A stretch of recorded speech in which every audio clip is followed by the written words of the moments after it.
Bismillahirrahmanirrahim. Assalamualaikum warahmatullahi wabarakatuh. Perkenalkan, nama saya Radia dengan NIM 120114279095 dari Prodi Tadris Ilmu Pengetahuan Sosial Fakultas Tarbiyah dan Keguruan Universitas Islam Negeri Sultan Syarif Kasim Riau. Tujuan dari pembuatan video ini untuk memenuhi tugas mata kuliah Sejarah Indonesia yang diampu oleh Bapak Nurdiansyah MPD. Pada video kali ini, saya akan membahas tentang pemberontakan yang ada di Indonesia. Yang pertama yaitu pemberontakan PKI Madiun. Jadi, setelah Indonesia merdeka, ada guncangan yang kerap terjadi dan salah satunya adalah munculnya pemberontakan PKI Madiun tahun 1948. Penyebab pemberontakan yang terjadi pada tanggal 18 sampai 20 September 1948 adalah keinginan Musso untuk mendirikan pemerintahan Uni Soviet di Indonesia. Musso yang saat itu adalah pemimpin Partai Komunis menginginkan Republik Indonesia yang berlandaskan Pancasila diganti ideologinya menjadi komunis. Apa yang dimaksud dengan ideologi? Ideologi merupakan cita-cita atau cara pandang seseorang atau kelompok yang ingin dicapai dengan segala cara.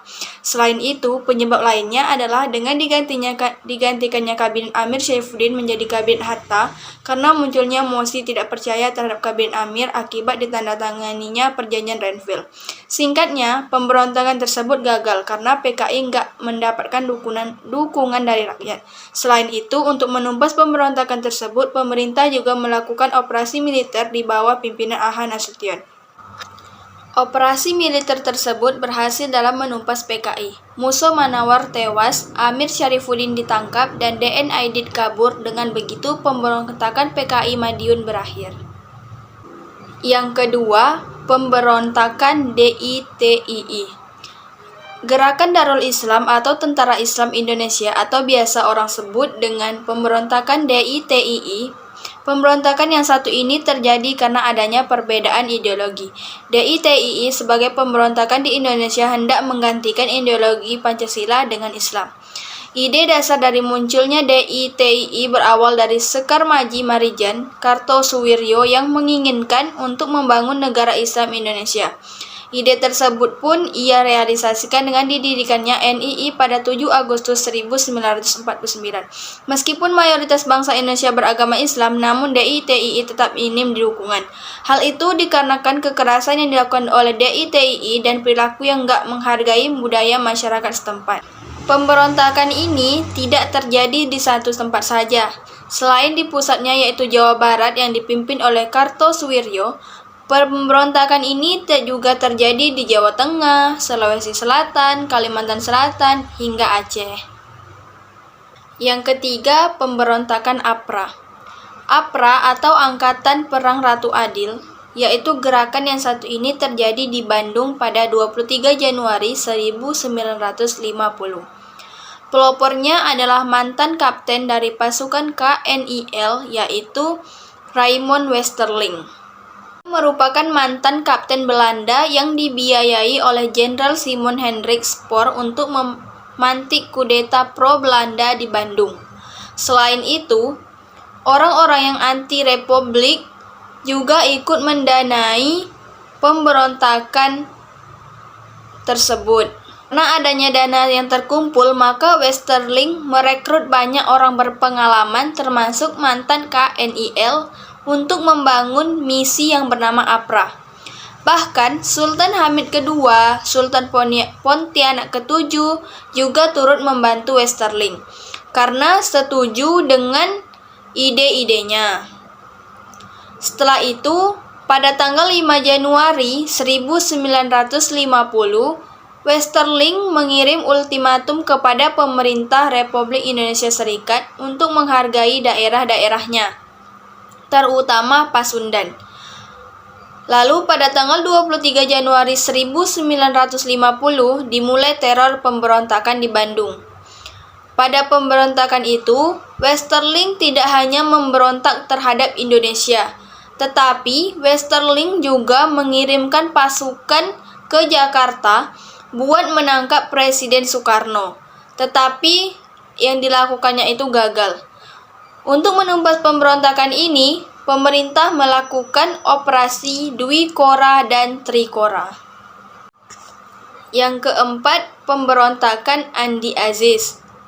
Andi Aziz merupakan mantan perwira KNIL yang memberontak di Makassar pada April 1950. Menurut Aziz, negara Indonesia Timur tidak boleh bersatu dengan NKRI. Alasannya, pembangunan di daerah akan kurang diprioritaskan dibandingkan dengan pembangunan yang ada di pusat, yaitu Pulau Jawa. Ya, pemberontakan yang satu ini terjadi di Makassar, Sulawesi Selatan dari tanggal 5 hingga 15 April 1950. Pada tanggal 5 April 1950, Andi Aziz dan pengikutnya menyerang daerah-daerah pertahanan APRIS di NIT.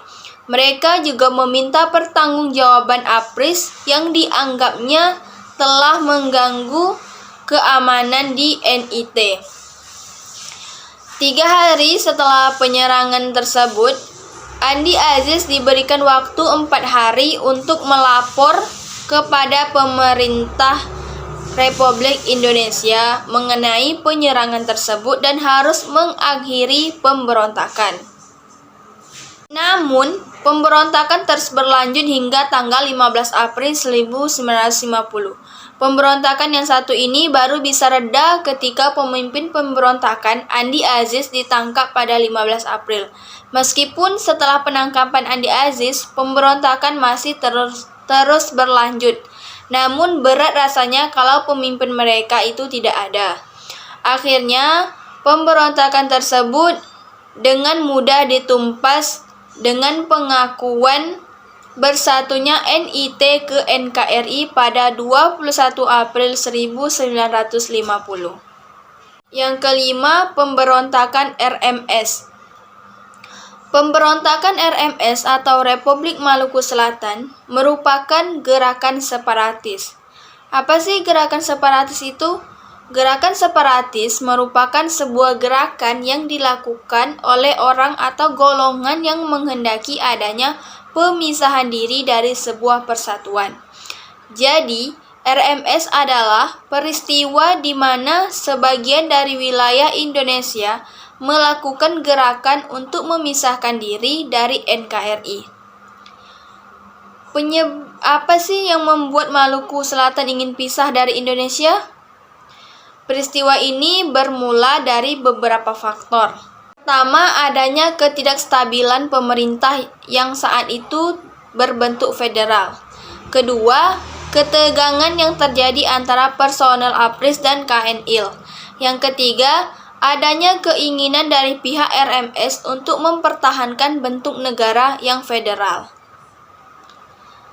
Jadi bisa dibilang bahwa pemberontakan ini merupakan kelanjutan dari pemberontakan Andi Aziz.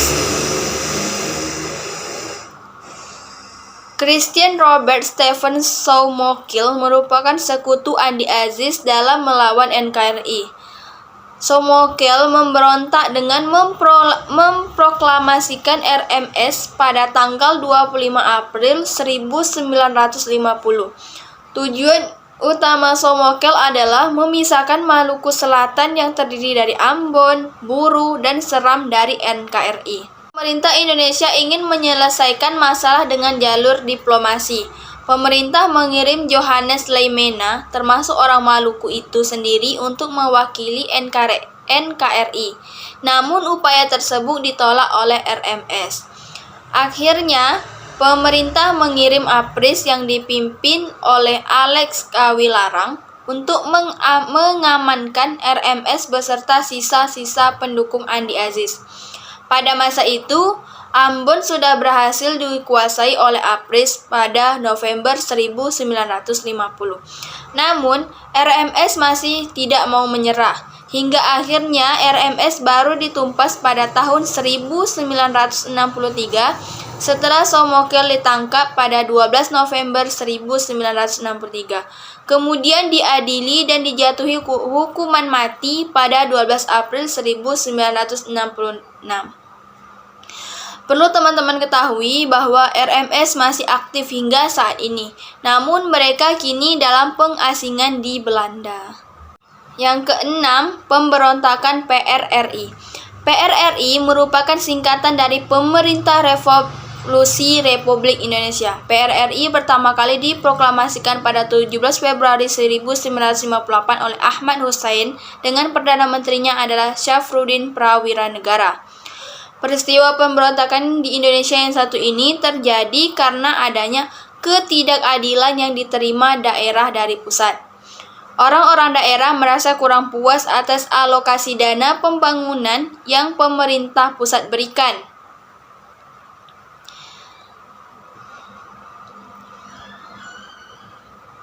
Jadi, untuk melampiaskan kekecewaannya, beberapa pihak di daerah membentuk dewan-dewan daerah. Antara lain Dewan Manguni di Sulawesi Utara, Dewan Garuda di Sumatera Selatan, Dewan Gajah di Sumatera Utara, dan Dewan Banteng di Sumatera Barat, yang dipimpin oleh beberapa petinggi tentara di sana. Yang terakhir, pemberontakan Permesta. Perlu teman-teman ketahui, ternyata selain adanya proklamasi PRRI, ternyata api pemberontakan tersulut juga di daerah lain seperti Indonesia bagian timur. Saat itu muncul sebuah gerakan perjuangan rakyat semesta atau Permesta pada 1958 sampai 1961. Meskipun PRRI dan Permesta merupakan dua pemberontakan yang berbeda, namun keduanya merupakan sekutu dengan tujuan dan latar belakang yang sama, yaitu menginginkan otonomi. Karena ketimpangan pembangunan antara daerah dan pusat pemerintahan. Anggota PRI dan Permesta juga cukup banyak. Beberapa di antaranya yang terkenal berjuang demi mempertahankan NKRI adalah Alex Kawilarang dan Syafruddin Prawiranegara. Bahkan mereka juga didukung oleh negara-negara barat, terutama Amerika Serikat. Tokoh yang memimpin Permesta adalah Letkol Venji Sumual. Sejak tanggal 2 Maret 1957, dia memproklamasikan adanya Permesta. Secara terang-terangan, gerakan ini melakukan banyak aksi menentang tentara Indonesia. Nah, awal pemberontakan ini hanya menuntut pemerataan pembangunan. Jadi, tidak ada niatan untuk lepas dari NKRI. Hingga kemudian pemberontakan ini ditunggangi oleh Amerika Serikat. Hal itu dibuktikan dengan ditembak jatuhnya sebuah pesawat di perairan Ambon. Dan ternyata pilotnya adalah seorang berkebangsaan Amerika bernama Alan Pope. Meskipun pemberontakan Permesta mendapat bantuan dari negara-negara lain, namun Indonesia tetap tidak mau kalah.